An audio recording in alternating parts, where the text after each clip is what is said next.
Hi అండి, నేను మీ ధనుష్ వంటిల్లు ఫ్రెండ్స్. ఈరోజు ఎగ్ బిర్యానీ చేసుకోబోతున్నాం. దానికోసం 4 గుడ్లు నేనైతే కొద్దిగా సాల్ట్ వేసుకొని బాగా బాయిల్ చేసుకుంటున్నాను. ఎగ్స్ లోపు బాయిల్ అయ్యేలోపు నేనైతే ఉల్లిపాయలు కూడా బాగా కట్ చేసుకున్నాను అనమాట. ఇప్పుడు ఒక కళాయి తీసుకుని అందులోకి కొద్దిగా ఉల్లిపాయలు వేసుకుని బాగా ఫ్రై చేసుకోవాలి. గోల్డెన్ బ్రౌన్ కలర్ వచ్చేంత ఫ్రై చేసుకోవాలన్నమాట. ఇప్పుడు అవి ఒక బౌల్లోకి తీసుకొని ఇప్పుడు పెనం పెట్టుకొని కొద్దిగా మిరియాలు, కొద్దిగా జీలకర్ర, కొద్దిగా ఆవాలు, మరి కొద్దిగా ధనియాలు తీసుకొని బాగా వేపుకోవాలన్నమాట. వీటిని మిక్సీ పట్టుకోవాలి.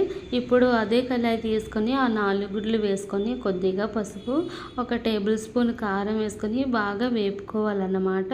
ఇవి వేపుకునే ఎగ్స్ని పక్కన పెట్టుకోవాలి. ఇప్పుడు నేనైతే కుక్కర్ తీసుకున్నాను. బిర్యానీ ప్రిపేర్ చేయడానికి కుక్కర్ అయితే తీసుకున్నానండి. అందులో కొద్దిగా ఆయిల్ వేసుకొని 2 టేబుల్ స్పూన్ నెయ్యి వేసుకున్నాను.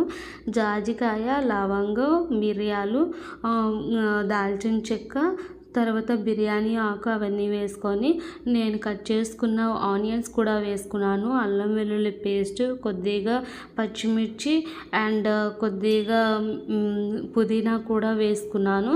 వీటన్నిటిని బాగా కలుపుకోవాలన్నమాట. వీటన్నిటిని ఇలా కలుపుకోవడం వల్ల టేస్ట్ అనేది బాగుంటుంది. ఇప్పుడు నానబెట్టుకున్న రైస్ కూడా వేసుకుంటున్నానండి. నేనైతే 2 గ్లాసులతో రైస్ తీసుకున్నాను. ఇప్పుడు నేనైతే 3 గ్లాసులు వాటర్ అనేది వేసుకుంటున్నాను.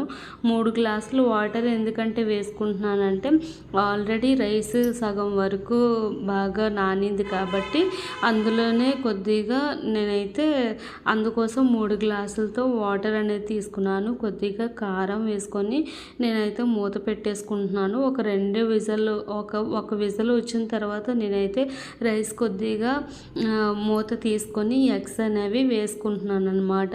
అలా మీరు ఫస్ట్లోనే ఎగ్స్ వేసేయడం వల్ల రైస్తో పాటు ఎగ్స్ అనేవి విడిపోయి రైస్తో అంటుకుంటాయి అన్నమాట. సో అది బాగోదని చెప్పేసి నేను సగం మధ్యలో రైస్తో తీసేసి వేసుకున్నాను. ఇప్పుడు కొద్దిగా పుదీనా, కొద్దిగా మనం వేపుకున్న ఆనియన్స్, కొద్దిగా నెయ్యి వేసుకొని ఫైనల్లీ మన రైస్ అయితే మాత్రం మన బిర్యానీ రెడీ అయిపోయింది.